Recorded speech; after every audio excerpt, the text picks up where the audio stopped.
Okay, I've forgotten the topic. I Who's think that? the topic is Implement implement a a secure secure continuous deployment using Azure pipelines. pipelines. Okay. We are live. We are live. He. Okay. Hi everyone. Good afternoon, good morning, good evening from anywhere you are across the world. Thank you so much for joining us today for another wonderful edition of our our AZ exam study series. And today we have Imo, our speaker, joining us. Today we're going to look at how to implement a secure continuous deployment pipelines using Azure. And Imo is going to walk us through the various topics that we're going to cover today in respects to this. Of course, you know him already. He's very seasoned in cloud engineering, well experienced with so many certifications, and recently awarded the Microsoft MVP in Azure. Oh, thank you very much. Yeah, thank All you right. very much, Madam Oh, Foy, for that over to you. wonderful time. Oh, thank you.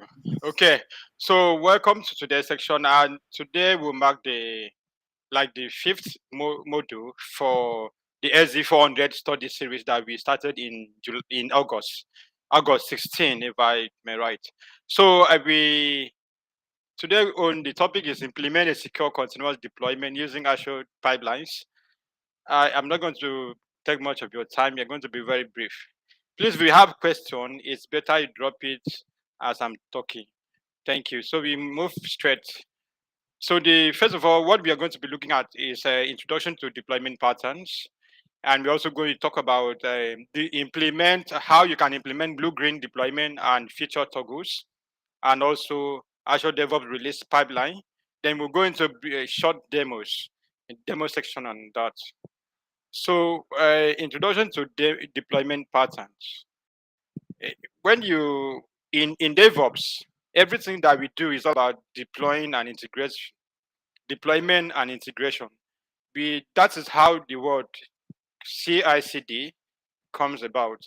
So we have a deployment patterns in this sense is not far-fetched, far away from being able to deploy continuously and deliver your software to your client. So what is this kind of deployment? When you hear the word deployment, what does it really mean to even somebody that just started in the cloud for the first time? A deployment, like if you are to ask, if you are to be asked, maybe if you are just starting up in a cloud or DevOps field, a deployment is the action of running the tasks of one stage, which can include running automated tests. Like you have when in the normal way of a traditional way of they call it classical deployment. In the classic deployment, we have the dev stage, even the QA stage also comes in, but most time testing start even at the development stage when the developers are still writing your code. You can start doing the integrate in a kind of continuous integration testing at that stage. So deployment is all about is a kind of runnable action to just get your code or artifacts into the market and form a software that would deliver values to customers. So that's what deployment means. Then in this deployment, there are patterns to follow, which is what this particular section we're going to talk about. So when a continuous delivery is an extension of continuous integration. Of course, we know that first of all you need to integrate your code after development. It has to be integrated into maybe from a code source like version control or from your local system. Uh, Funny, good enough, we are no longer using most people. In fact, we are no longer dwelling on the local system whereby you have your code stuck there and have to be running around. So the version control like Git, which the Azure repo is also one of them. Azure repo is a component of Azure DevOps, which we are going to at least be introduced to today. So it's all about getting changes to customer quickly and using sustainable methods. That's what continuous delivery means.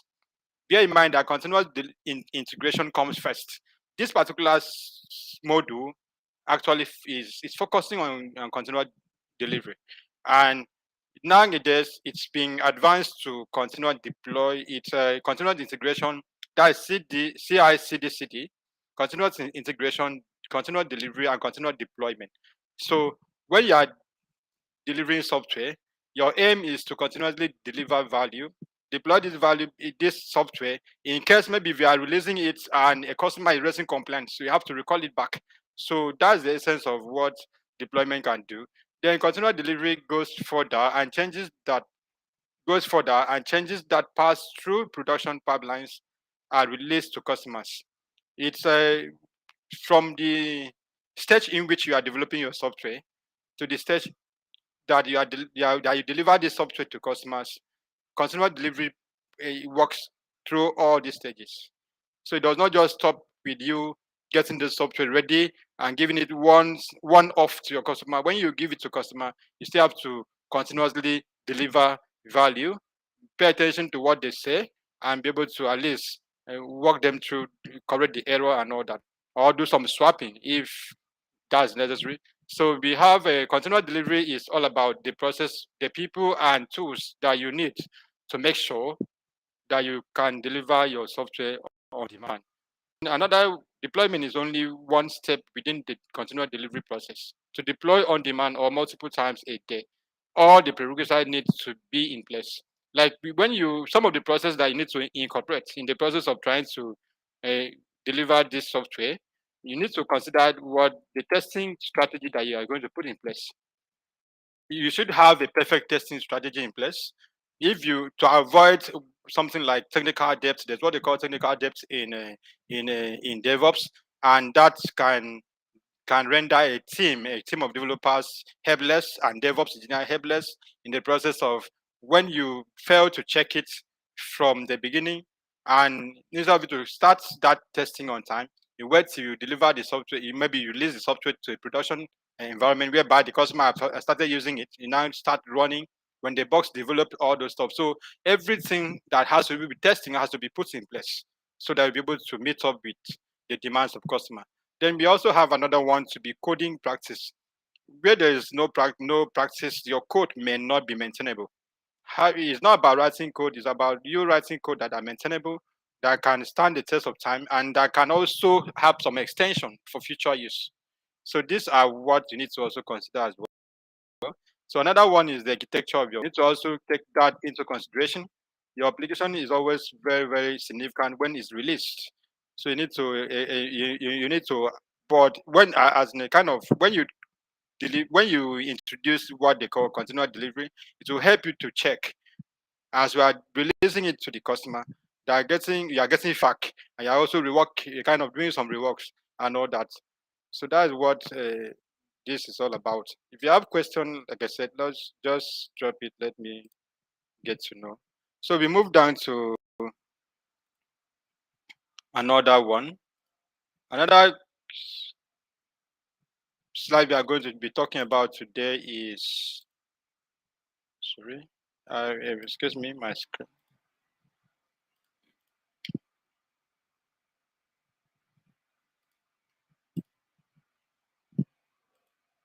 So we move down to the next slide, which is all about you exploring the concept of microservices.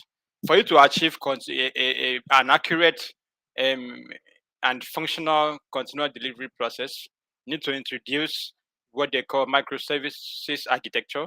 Microservices, it's not far away from what most of the time we talked about it. Gone are the days when you developed an application and all of them are just coupled together and not decoupled, and if there's any fault in maybe one aspect of the application, it will affect the whole of the system. So microservices make this very easy by breaking down this and by decoupling these apps into small and manageable units, whereby one team can manage this while the other team is also managing this, and the application continues to run. So today you will frequently hear the term microservices. A microservice is an automation, a kind of autonomous, independently deployable, and scalable software component. Each of the components of microservice is deployable. if you look at the diagram, this is when the first diagram is when we were just running a kind of a monolithic system of application, and now it's being broken down with the help of microservices. So each of the parts represent a deployable code that can function even in the production environment. So we also have, they are small, focused on doing one thing well, and they can run kind of autonomously. If one microservice changes, it shouldn't impact any other microservices within your landscape. This is in this concept of microservices. You are advised to start small and then become big. It's not like something that because each of the components is being broken down. When compared to a kind of a traditional environment where you have one layer with the UI, a layer with the business logic and system coupled together, and maybe if you want to do this other one, so this person have to wait. But microservices helps us to break this, to decouple our application, so he manages it to a kind of deployable unit that can stand independently and function. So by choosing a microservices architecture, you will create a landscape of services that can be deployed, tested, and deployed separately. It implies other risk and complexity as well.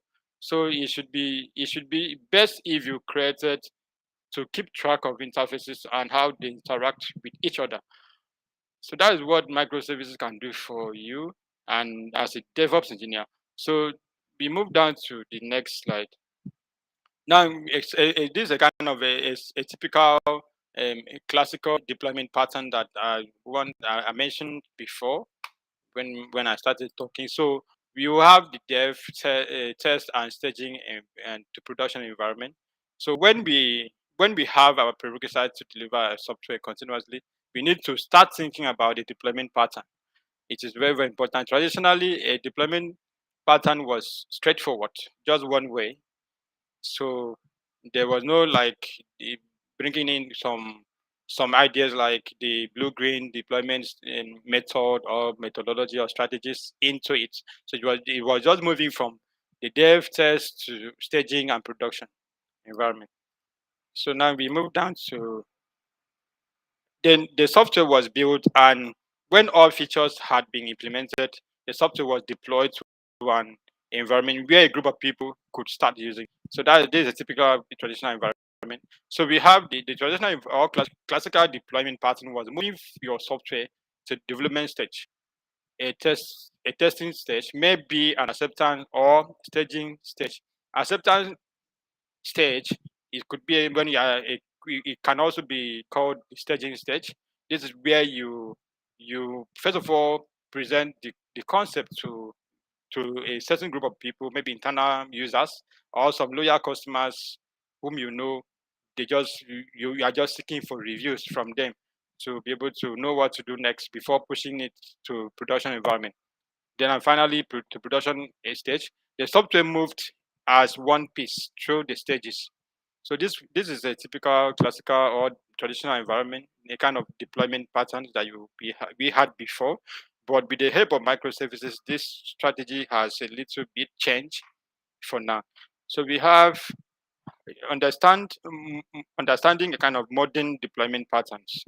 So end users always use your application differently. Unexpected events will happen in a data center. Multiple events from multiple users will concur. Will occur, yes, occur. That's the program. Then triggering some code that hasn't been tested in that way. So this is, you need to, for now, since we've been facing challenges before now in what the really traditional way of deploying our software, it is time for us to really understand how we can overcome this by trying to understand the concept of modern deployment patterns. So to overcome, we need to embrace some of these features in terms of trying to bring in like the blue-green testing or the A/B testing and all that. So we move down to talk about them one after the. So we have some of the examples of these modern deployment patterns are they are blue-green deployment. And when you talk of blue-green deployment, if you can see that you have it like if a is a way of releasing your software. to maybe in two separate ways, and but identical environment anyway.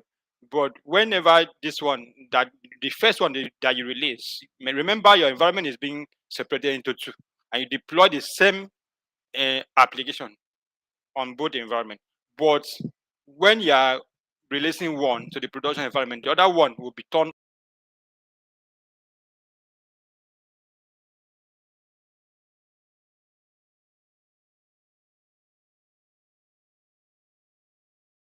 swap between the environment. Let's say A and B, and the A is on, and customers are using it.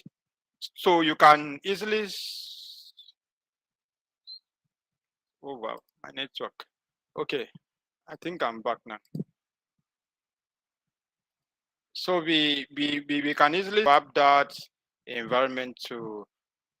Okay, then the blue green is something that has to do with two stages. You are deploying your application into two identical environment, in two separate environment, in the sense that can call environment maybe A and B. Now in the blue, the green is always the first one that will be on. Already the name is green. So when the green is being released, the ones in the green environment is being released, it goes straight to the production environment, and customers have started using it. Now the one at the blue environment will be off. Then if customer now give feedback, oh, this application is not functioning, it's not serving the purpose, so you now have to swap it. This is when swapping will comes in. And when swapping comes in, when you swap your app, the customer will not notice any effect. They will not notice anything at all. That is one thing about swapping. And swapping helps you to achieve a kind of to overcome downtime easily. So that is applicable to blue green. Even then canary releases. These are modern strategies of deployment pattern, and a strategy of small subset of users before rolling it out to the entire infrastructure and making it available to everybody. This is like it's not far from what we've been talking since. When softwares are released, there are a group of people that you can say, okay, these are a group of your loyal customers whom you know over time, and they can help you check this system. Is it in place? Is it better before you now release it to everybody? That is the dark launching is time for releasing the features to a subset of your users. This is when you have users already, like a still like into customer, though they are similar but they are not the same. So we must also try to not to mix the two terms together. So now when you features accordingly, now you depending on their feedback, update, and maybe adjustment to meet what they want. Sometimes country releases are not suitable for a fast. Maybe you want to quickly in a haste. So A/B testing and is an experiment. Two or more versions of your software development are shown to users at random to determine which version perform better. This is just as the name implies. You have A/B, customer A and B, or user, and you release this software. Two of them, when the two team use and you get feedback, you now know. Then progressive exposure. This is also known as a ring deployment. Deployment is a kind of is a DevOps practice based on flags and ring the best deployment that allows us to a kind of the DevOps engineer to expose features to selected users in production. This time around, the product or the software has already been in the production stage, but it's only available for some users to observe and validate before exposing them to all the users, not all the users that will be released to. Then the feature toggles is when you have is a mechanism that allows code to be turned on and off remotely without the need for for a kind of redeploy. Maybe you have deployed your app before and it's already in production environment. You can easily turn it off with the feature called feature toggles. can easily turn it off and on, and without redeploying the code from the scratch. So that's what that means. So we have another one is now we have some knowledge check, and yeah, we talked about microservices. We also talk about some of the that microservices has, and we also talk about which of the. So the first question is quickly. Let's check our knowledge. We have some. Which of the following choices describe microservice? A is a microservice is a multifunction software to deliver more than one thing very well. A microservice is software built as one monolith software. A microservice is an autonomous, independently deployable, and scalable software component. Then, if you are picking your answer, the answer here is C. Let's not waste our time. So, which of the following choices is a microservice characteristic? Each microservice can be tested based on other microservice results. If one microservice changes, it shouldn't impact any other microservices within your landscape. If one microservice changes, it affects other services, and you need to wait for other services to go online. That should be like you can choose that later on your own, but it should be understand that microservices decouples your app and set them into different segment whereby if one fail, the other one will continue to run. Then which of the following choices represent a classical deployment pattern? This is a straightforward deployment pattern whereby you just start from the first to the is a kind of straight line deployment method. So you should be able to know the answer in the question 3. So we move down to other one. Then implement blue-green deployment and feature toggles. Then blue-green, we talked about it already. Look at diagram. The diagram is there as it is now. The green is already in the production, and people have started to use it. So what you need to do is to just turn it off, and the blue will come alive. So let's read the note here. Blue-green deployment is a technique that reduces risk and downtime by running two identical environments. These environments are called blue and green. Only one of the environment is live, with a live environment serving all production traffic. So this we have already explained some of these concepts. So we're going to move fast so as to meet up with our time. For example, in this like this one, the blue is currently offline, and when depending on the feedback, I can now switch it on. And another one is that it helps you to eliminate downtime. That is the most important thing about this particular one. So and also can help you curb some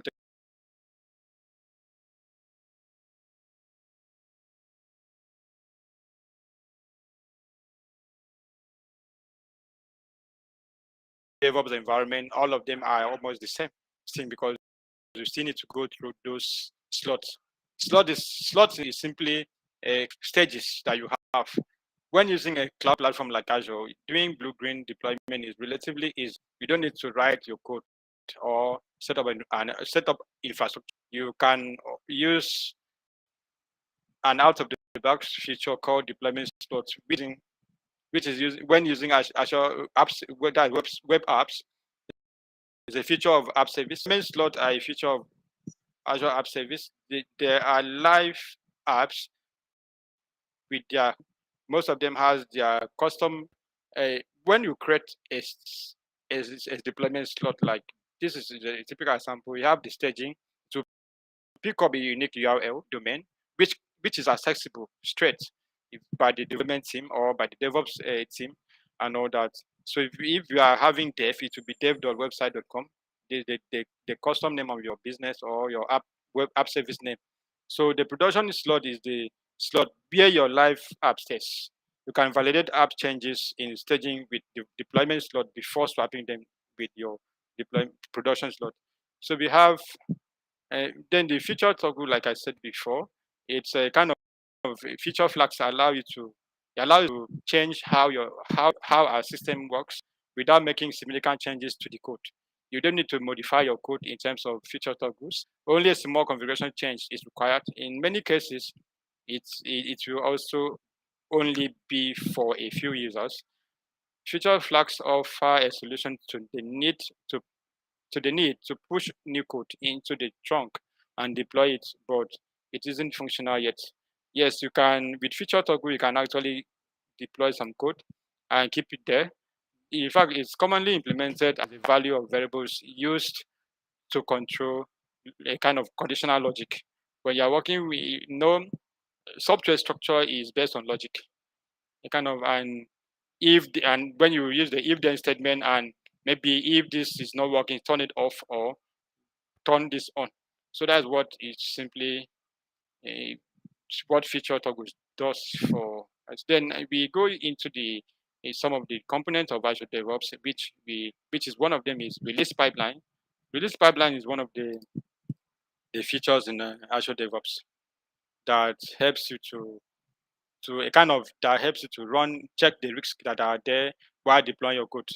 Release pipelines in Azure pipelines help your team continuously deliver software to your customer at a faster pace and with lower risk.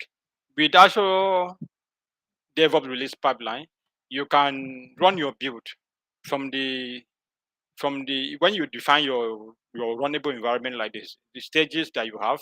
Azure pipeline will help you to check the code step by step till it gets to the point where it is successful. If it fails, it will help you to go back and check the point at which in which I kind of check the point of failure. And after checking the point of failure, from there you'll be able to understand where you need to make changes to your this thing. So okay, so now we have this. Then there are some capabilities of Azure DevOps release pipeline that you need to be aware of. Then with Azure DevOps pipeline, you can deploy any artifacts, even if it is built with Jenkins or TeamCity or any of the other programming language. Artifact simply means what a deployable image object that you deploy. Could be a software, it could be a programming language like the .NET framework or Python. It could be Java and all that. It could be Jenkins as well. So it supports pipelines as a code. YAML, yet another markup language. And YAML is a kind of a data serialization language that run across. It can work with any programming language platform and all that, and any platform. Most capabilities from classic release pipelines are available. That is when we talk about the classic way of running environment, the staging is also available in with Azure release pipeline. So that is that for this. We are going to spend a little time to run around with the demo section because that is what matters most. So we have about three demo section. One is how you can set up staging environment in Azure App Service. Then we have the setup, how to set up a blue-green deployment and also create your first pipeline. And where I will go minimize my slide and go down to my Azure portal, or maybe if you are working along with me, but let's just go to Azure portal. All right. Let me zoom in this. So first of all, our first demo is to create a deployment slots staging environment in app service. And that app service, that staging environment, you're going to get to understand how to swap them through this demo section. So this is my Azure portal. So just quickly go to search for app service.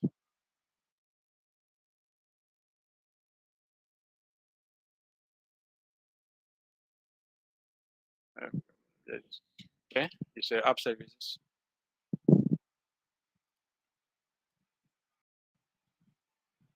So when that open, you create app service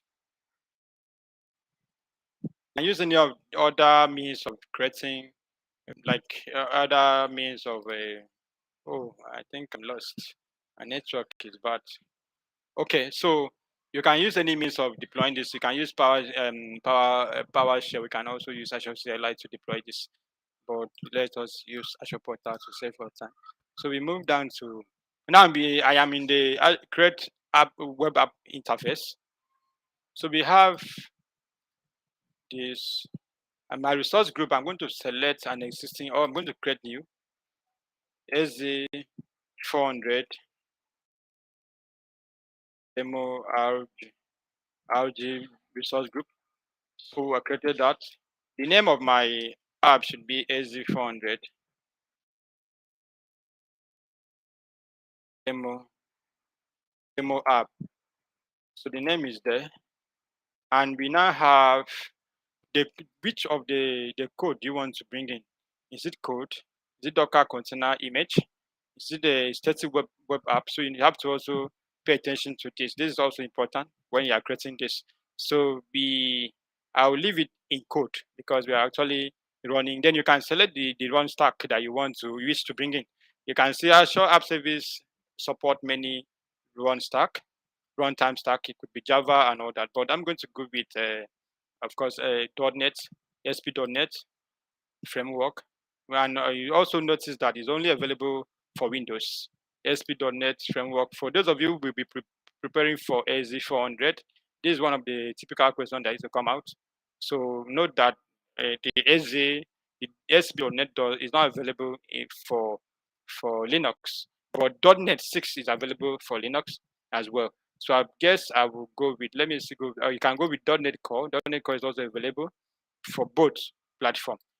So now, this is not really important now. Let's go with the ASP.NET. So now we are here. And when you see the Windows plan is central, okay, this is not kind of applicable. So what I'm just going to show you is to show you the deployment and how to create the deployment slot. So under deployment now, we have continuous deployment. Now, we talk about continuous deployment. If you enable it, you need to authenticate your GitHub account by connecting your account here. This, it might not be GitHub, but me, I've already authenticated my GitHub. That is why my GitHub username is showing up here. You can use any other platform like Bitbucket, GitLab, and Azure Repo as well. That is, you have to select that, but we are not going to deploy any code to this place. So I'm going to disable that continuous deployment. So this is fine. Networking, let me review and create.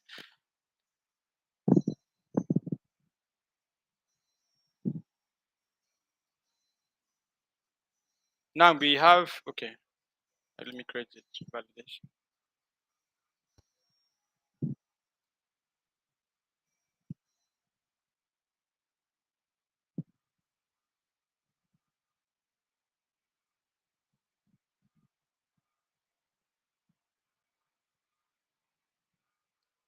Okay, this is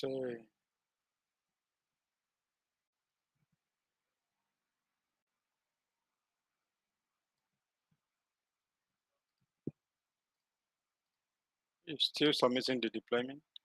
So deployment is up, and I have my own web app.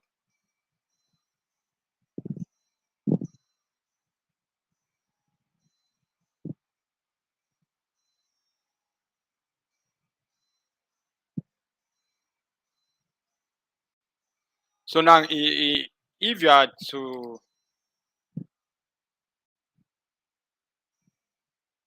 okay, you can do it. You can create a app service, but it's just that it's going to be empty. You still need to deploy your code into it, or your application. It could be website and all that. So now my app service has finished creating.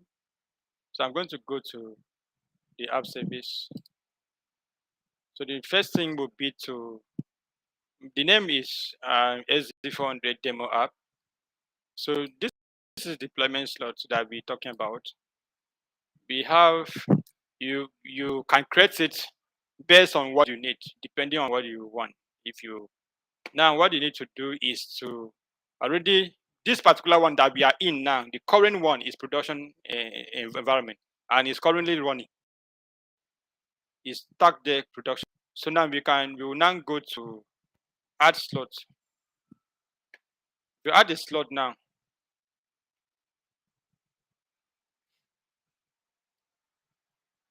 The slot name, this we are creating, okay, let's say we are starting from the beginning, def. Now you can say, okay, AZ400 demo. Now you see, do nothing in this stage. You can leave it there. Or instead of taking us far, let's start with the staging environment. You just leave it at do nothing. and click on add. Now the unique URL is already coming out. With this, you can browse it and it will give you. Remember, we deployed this app with the ASP.NET. The default interface of ASP.NET will display in each of the environments. So when you bring your code, either from I enabled the continuous deployment, it will be that whenever there's a push or there's a commit, there's a push from GitHub to just come to the app that is being hosted here directly, as long as everything is okay. So now I've created that. So I've created the staging environment. We can now go ahead. After we can close it and then select the new deployment, which is this one.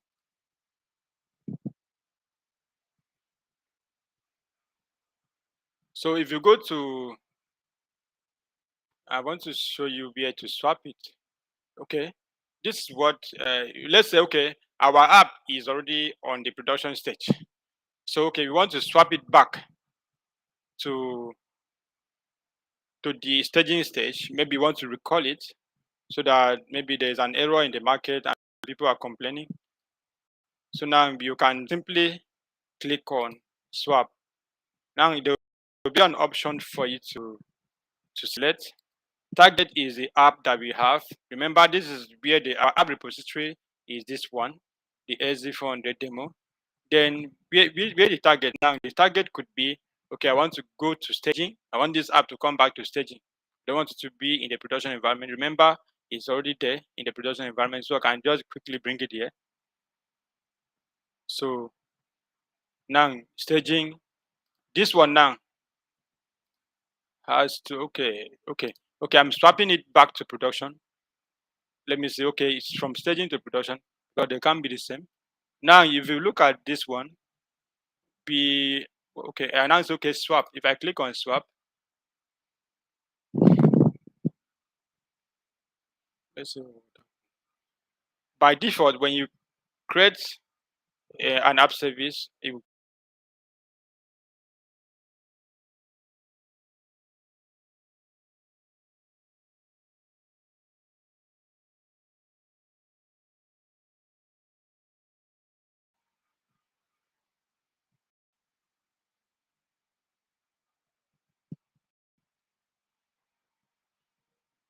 now you can say, okay, see swapping. When this one is running, this is all about creating deployment slots. This is all what we have to do when we are creating deployment slots. So, we need to go back to the second demo. Is to what is the second demo? Okay, set up blue green deployment. This is a very long demo, and I believe we'll be able to finish it. But let's just attempt it. Even if we don't finish it, we'll get an idea. So we have, this is closed. This one now, setting up blue-green environment is one of the key things that is similar to swapping slots, but is not that too similar. So what we need to do is to go to, there's a demo generator for Azure Devops. If you are starting up for Azure Devops, you need to go to http dot, let me pull up the link so we can all see it. So we have http dot, I will drop it at the chat section for the moderator to share in case you want to generate that. So we have the demo generator here. So when we are here, this is where you need to sign into your organization, like sign in here. Let me try to sign in. I don't know if okay, let me sign in now. This demo generator will give you what they call Path Unlimited project organization, where you get to play around, even if you don't have. Okay, so now under this place, we have, what we need to do now is to create a new project. The templates, you can choose any template. I think the template should be this thing. List project name. Okay, project name can be. We are working with Part Unlimited template.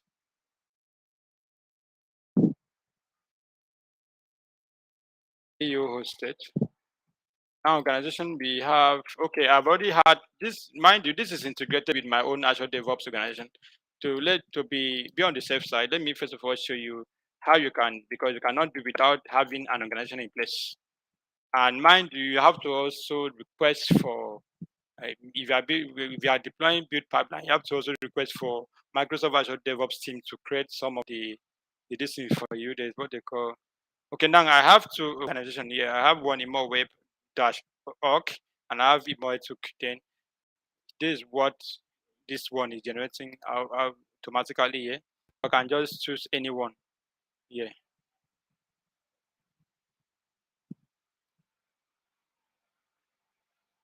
Now I choose templates. I think maybe we should just choose. Okay, we can use this Taiwan traders. We can also use save this thing. So if you select any of these templates, I think I should select Part Unlimited. This is since we are working with that one, we can choose this. Okay, so it's now Part Unlimited. So create project. Now our project is creating. Mind you can as well create project on your own, but we want to work with the demo generator so that we'll be able to have some files to work with.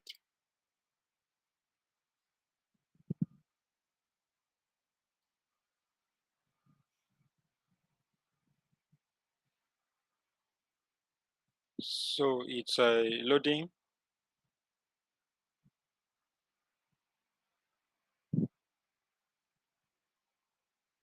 We can actually do the build pipeline within this project at once to save our time instead of having to go back to the third demo section. So we can always do it once, yeah, by running the build pipeline within this Part Unlimited project. After deploying it, you see.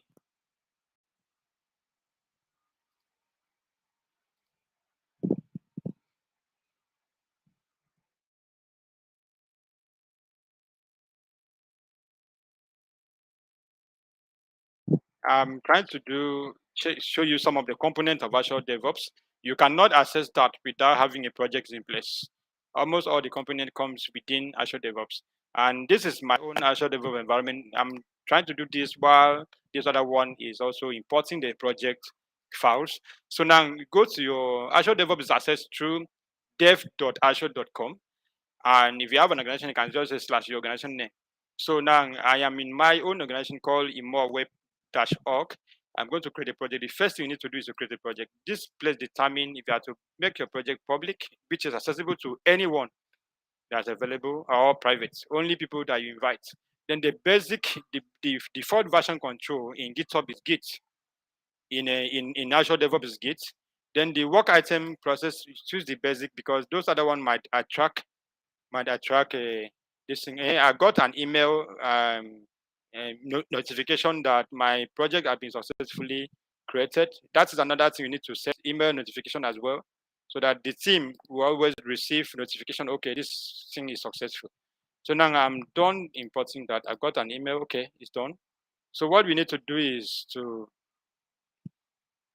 navigate to project and to open up a new browser. Navigating to the project, remember create or import the demo generator, and then navigate to that project that you created. When you are there, all what you need to do for a build pipeline, this is the project we just created. Remember, it's PU state. So this is what we're talking about pipeline here. So what we need to do is to click here on the pipeline. This is the pipeline and this is the project we are going to build the pipeline on. So what we need to do now is just to click on new pipeline. That is, we are creating a new pipeline. There's no existing one. And now here the code, okay, let's go back to that place.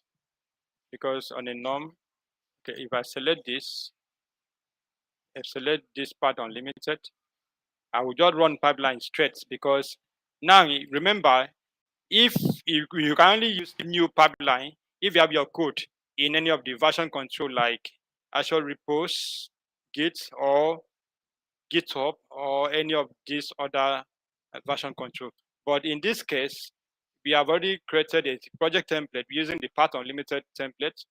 So we are just going to select it and see how we can run a pipeline with it. So under this place, agent, we can leave everything as default. Remember, it still has to do with branching, just as we have it in Git. You have master branch, so leave it there.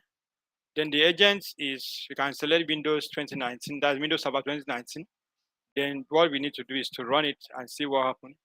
This is a runnable pipeline that is running now. Then under it, if you, let's open up this one.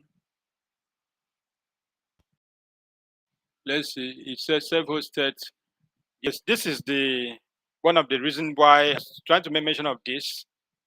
I need to request for, I've exhausted my self-hosted parallelism. Normally, you have to request it from Microsoft Azure. No, Microsoft Azure Devops team, for them to increase your self-hosted something before you can run a pipeline to be. Now it fails because of that reason. If you click here, this is one thing about pipeline. Azure Pipeline will help you to check error as well, even before your code is being released to production. Let's assume this was a bug in my code. Azure Pipeline running the pipeline will enable me to analyze where this error comes from and be able to go back and fix it. But in this case, the error is not from the code, but it is from the self-hosted parallelism that are supposed to have purchased or contact Microsoft Azure DevOps team to increase it for me. I've actually requested, but they have not yet granted to me. So that's how this thing works. So this is what we're talking about, is just to create a pipeline. You can as well build a pipeline, build Azure, kind of, in my project that I just created now, I just created a project called AZ400 demo project. Before, if you have 10 minutes, I can quickly show you something. So now if you want to build a pipeline, let's say, okay, this repo is similar to GitHub. We have the link to clone. You also have the link to push in your existing repository from your command line interface. That is from your local system. Let's say you want to do a console app. You want to build a console app by using the .NET framework in your this thing. So you can say, okay, let's create a folder on my desktop. Okay, I can say, okay, this demo section is my folder here. Now I have my folder created. All I need to do for me to be able to have this thing, I'm going to do cd. I can do cmd. When you create a folder, open to that folder, type cmd. It will open up what's it called? It will open up what this is command prompt and put you directly into that folder. So now we want to say, okay, let us do a .NET framework, a console app, which is the .NET new what's it called, console. We'll create this for you. We'll generate a demo console app for .NET for you. So now while that is being done, we now see that, okay, our staging slot had been swapped. These have been swapped. So now if you want to access, let's say, I'm sorry, I'm going back to the swapping something that we're doing. The other one is still loading. So, okay, if with this one now, let's show you something. Let me show you something. Now under deployment slots. Okay. Now, if you go to deployment center, remember in app service, you do not use, you see that these two stuff is running. I have one in the staging and one in the I have the same app. Look at it. I have the same app copied to both this staging and this one. And staging environment can be is accessible through a unique URL. That's this staging. So if I want to say, okay, I want to deploy a code to this, is the deployment center. And mind you, app service does not use the normal. In our third-party domain host, we have registrar, we have something like a control panel and all that. But app service uses what they call a kudu. You are managing all your deployment through kudu. console. Now, if you want to select where your code is, look at we have the continuous deployment. Okay, I now put in my GitHub. So I want to set up all those, select my organization and all that, which is more web. Then the repository will automatically generate my repository because I already did the authentication. So I can just quickly pick up what to deploy. So this is how this works. You're not going to go, I just wanted to show you this. Then, okay, let me say, I think this was my identity app. Okay. Then branch, I can say, okay, let it just be on the main branch. Now, this is also going to give you, okay, I've selected that. So if I save this, let me say I save changes. Okay, fill with the okay. So a runtime stack has not been configured for this app. Select the runtime stack. Okay, I can say, okay, which language I use for that? I think I use ASP.NET. So I can select that. And this one should have been, it has created our own app locally. So if you go to that folder that we created on our desktop demo section, we have some console app files that is made up of ASP.NET. So now I want to show you what now this remember that this particular folder is not Git recognized yet. So we have to Git kind of initialize it for Git to recognize it. We need to Git init command. So that folder now will be initialized for Git. Okay, we have it now. So if you go to Azure Devops environment, we everything that you push, just as you will push to GitHub, this is like Azure repo is a version control. That one is you also need to know. So now you now have this one say clone to your computer. That's if you want to clone this to your computer, or push an existing repository from command line. So now I'm going to push an existing repository.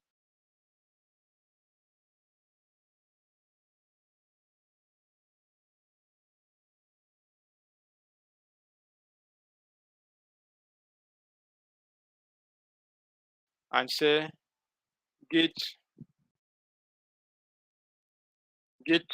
push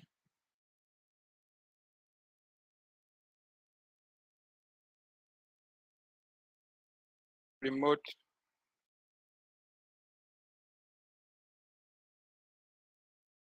origin.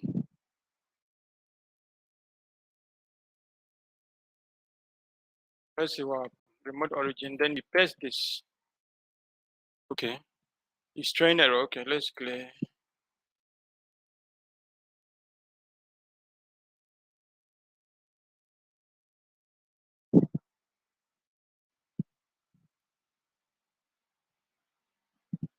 Okay.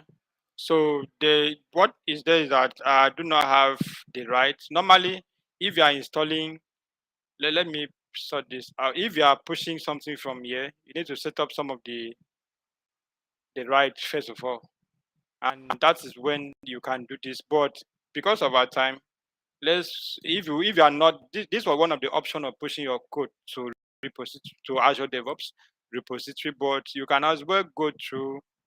You can as well import the repository straight from your GitHub. Let's say I have my code already. Now I have the GitHub repository here, which I'm selecting. Now the URL of the code that I want to import, or if I want to set up authentication for security reason, I can create my personal access token from GitHub repository, from GitHub. So now we okay, I want to clone a repository. I can just come to my GitHub, pick up one of the repository here. Let's see, user registration form that was built with .NET. Okay, and then copy this. So one of the easiest way, if you are asked in your exam, this exam question that usually come in a SE400, they will ask one of the easiest ways to bring in code from Git version control is through dash, is just directly import the repository. That's what the answer is. So because we are, let's say, okay, import request cannot be processed due to one of the following reasons. Clone repository isn't correct. Okay. Okay, now let's do like this. Let me use authentication method. I can say clone repository is incorrect.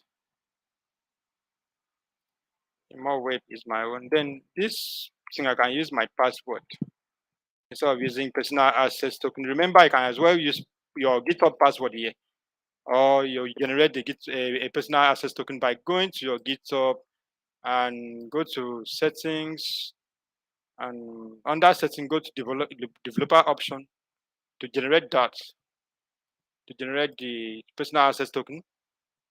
Then it's called path. You generate a new one.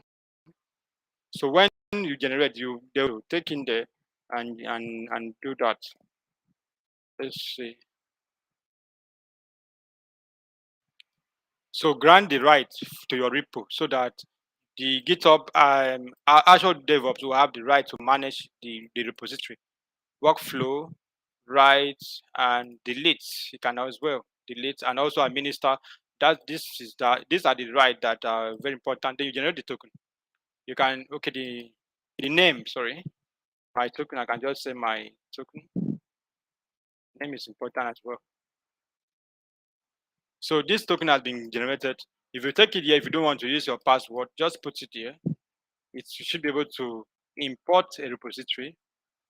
Let me clear this and find a repository with a YAML file that has a YAML file inside and clone. Okay. Let me search for.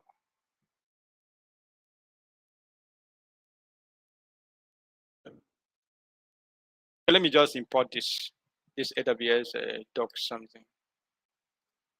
I have that paste. The other .NET file is there are some errors in it. Okay, now it's importing the repository. Once this is done importing, you can now build your pipelines. Let's assuming I have my own self-hosted something set granted. Yeah, I've exhausted it just for me to build the pipeline. So that's how you can. One of the ways. Another way which I was trying to show you here, but because of our time, I'm not going to fix this mesh conflict or push conflict for GitHub for now. So that is the ways to do this. In this project, in this section at least, we have been able to see how you can create deployment slots. We have also seen how you can create the Azure DevOps project and also build your pipelines and set up a kind of blue-green environment, which is all about swapping from staging to one of the stage to another one, hosting your code in separate environment, but identical code or identical software piece of software. So we are going to um, let's quickly check. Okay, our code has been imported successfully into GitHub, into Azure DevOps. So we have the repository here. If you can come here, then just build your own pipeline by creating a new pipeline. So that's just it. So for now, we are going to already when they will ask you where is your code. We have already imported our code to Azure DevOps, Azure repo. So we don't need to go far. Just select here, and the code is. Select the project name, then what is the code, which language the code is built on. You have to select the stack as well. So that's just what you need to do if you have to build a pipeline. So in this case, we are not going to build because it won't go into fail. I don't have much hosted parallelism to carry it. So now we have come to the end of this section, and you can always reach out to me if you have any other question after this section. Thank you very much for your time.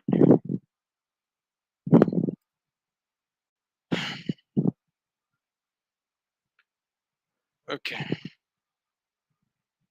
Throwing over to you. I'm back. I'm done. Thank you so much for joining us, everyone. Thank you for staying true to the end of the session. And if you try to follow him or to also do all of these things yourself and you got lost along the way, that's fine. The session is being recorded and will be available on our YouTube channel. So make sure you rewatch it and try to catch up in the areas that you couldn't catch up on while you were listening to him. And I guess we would see you soon. Please write your exams and let us know how it goes. Imo, I think we have a link that we want to share so that when people write their exams, they can Yes, yes. Okay, we have a link. yeah, so maybe we Okay. can share that now Let me or get that maybe link. later. Okay, all right, that would be good. So once you're able to write your AZ 400 exam or AZ 104 exam, which we finished the study series a while ago, you can please drop the, he's going to drop the link and tell us about your success. We'll be happy to share and celebrate you. All right, Okay. thank you so much. Okay. Bye.